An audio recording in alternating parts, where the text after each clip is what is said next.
the secret is out. I am an attorney. So hopefully you won't hold that against me. I'm actually one of the few attorneys that doesn't look like an attorney, doesn't dress like, I brought my leather jacket today. That's how comfortable I was today. But is this thing, can I move this? There we go. So not your typical attorney. One of my good friends, Tom Real, likes to say that I'm one of the few lawyers that actually speaks English.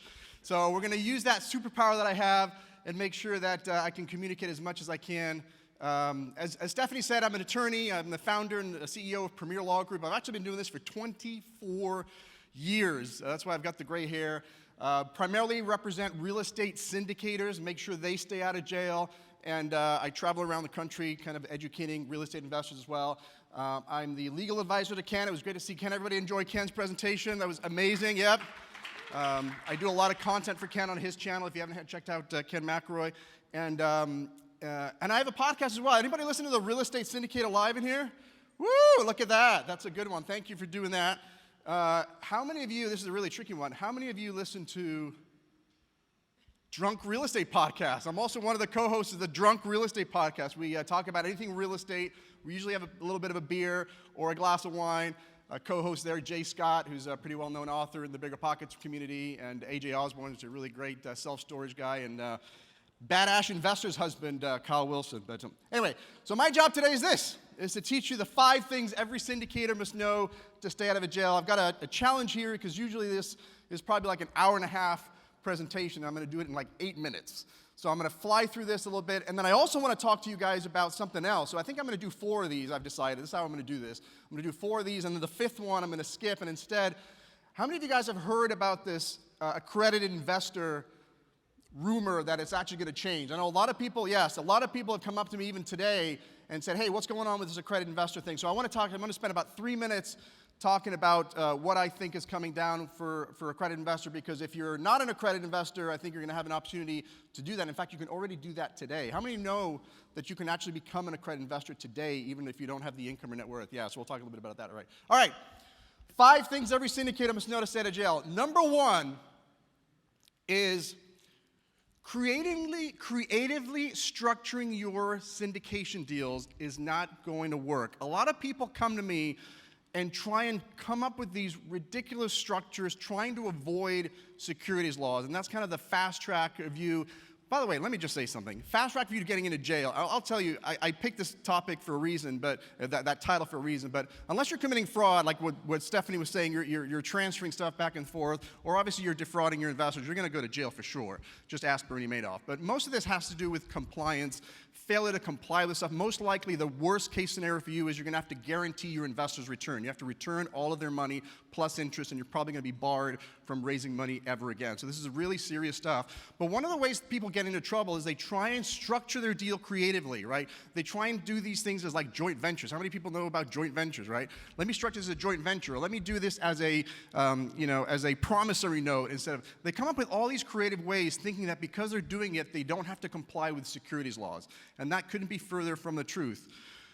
Anytime you take money from passive investors where the returns are generated by your efforts, you are dealing in a security, and you have to comply with securities laws. You've got to either register that security, you've got to find an exemption, or it's illegal. So don't try and do anything creative. Joint venture is a big one, by the way, and I'll spend 30 seconds on this. Joint venture, whether your deal's a joint venture or not, you don't get to make that decision. You can't just call something a joint venture and think that somehow you're outside of the securities laws, right? They're going to look at the specific facts of how you structure your deal, and if everybody's actively involved, great, that's a joint venture. But if the returns are being generated by your efforts or somebody on your team, that is going to be a security. So number 1 is creatively structuring your deals. The second reason or way that people really get into trouble and need to know is that the SEC has zero tolerance actually for advertising your deals. So many people are advertising their deals on social media, on podcasts, on things like that, when they're relying on exemptions that prohibit advertising. And for some reason, people think that because it's on Facebook or whatever, they can do that. But the reality is that if you are posting your deal on Facebook or conditioning the market, which really is a nebulous term, it just means I'm super excited about my deal. You get people excited about what they're doing. That could be considered an offer according to the SEC because their definition is so broad. And so if you have a deal that you're raising money from, please, for the love of, stay off of social media, right? Don't post, don't try and get cute about it because the SEC is going to be really on you on that. The third thing that I wanted to point out is that you cannot pay other people to raise money for you. Just like you can't practice law without a license or practice medicine without a license, you cannot raise money for other people without a license, a broker's license. And so a lot of people now, if anybody get those emails where they say, hey, if you give me 2% of the GP, I can bring in $500,000 to your deal. Anybody get those emails? Right? Like if I bring in a certain amount of money into your deals, can I get 5% of the GP? Or if I bring in more money to the deal, can I get compensated for me bringing in deals? And the answer is no. And this is going on so much these days. Like, it's almost like everybody's doing it. And I wanted to point out to you that just because you're a co-GP in a deal doesn't mean that you can raise money just for that deal. You have to be doing real work. You have to be doing what's called substantial duties in that syndication. Your primary role needs to be those substantial duties. It can't be primarily to raise capital. So once that deal closes, what are you doing? Because if you're just raising capital, you're going to be considered an unlicensed broker. And so please, please, please don't accept money from people who are willing to just bring in money. And if you're out there raising capital for the others, you've got to get yourself a license or come up with some other structure. The other thing that I want to talk about, number 4, is making sure you understand that you have to have a pre-existing substantive relationship with most of your investors, especially if you're doing a 506B exemption. People seem to forget that. They come to conferences. This happens to me all the time. I come to a conference like this, I gather business cards, and then the next week I get somebody emailing me their deal. You can't do that. You have to go through several steps, which I don't have time to go through right now, but I'll walk you through that, and maybe I'll send you, I think it's in this book, I'll send you a copy of this book. But you have to go through 8 steps. There's 8 steps that you need to take somebody who's a complete stranger and take them to somebody that you have a substantive relationship so that you can offer them that deal. Right? So make sure you have a pre-existing substantive relationship. That means pre-existing the deal. Right? So I'm already running out of time, so I'm already at number 4, but I do want to talk about this accredited investor thing, and I've got a couple slides on this, because there was a rumor that the Bloomberg actually came out that they were trying to increase the accredited investor definition so that it wasn't only $1 million in net worth, it would be 10. How many people would be kind of devastated if the accredited investor definition went up to $10 million? Pretty bad thing. So I don't think it's going to go that high, but they're supposed to be meeting in October. Now, it's already the second half of October. They're meeting in October to update the definition of an accredited investor. I've been on record. I think they are going to increase it, not to $10 million. I think they're going to increase it to $3 million. Right? Because it's adjusted for inflation. 1982 is when the rule came out. $1 million in 1982 was a lot of money. Today, it's not so much.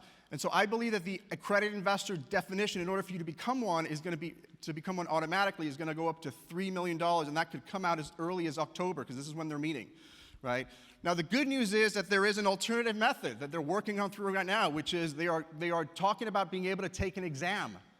Right? So you can become an accredited investor by taking an exam. Now, they haven't gotten around to the details. There's a couple of legislative things that are going through Congress right now that are going to be coming up with an exam. And I think this makes total sense because now you have the option.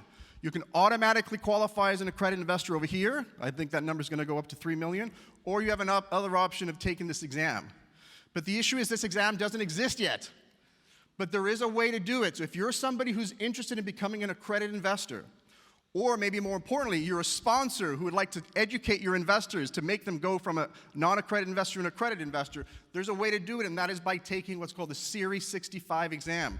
An accredited investor now is anybody who has a Series 65, Series 7, or Series 82 license, and you can get one relatively easily by taking a Series 65 exam and then passing it and registering with your state. It's not a very difficult thing, and I wanted to share with you a little checklist that I put together that if you're interested in becoming an accredited investor and you don't have the net worth requirement and you don't have the annual requirement, and maybe more importantly, you don't have the new requirement that's going to be happening a year from now where it's a $3 million of net worth, then going the Series 65 route is something that I would encourage not only the passive investors to do, but also to the sponsors to educate your investors because they can become accredited usually in about 2 to 3 months. And I highly recommend it. I'm going to be here all day. I know I just ran out of time. I had a little bit of time, but I'll be here all day, and actually I'm staying till tomorrow. So please come grab me. I'm not going to charge you by the hour, I promise. Happy to answer any questions you have. Thanks so much, Brent and Stephanie. Thank you, both of you, for having me.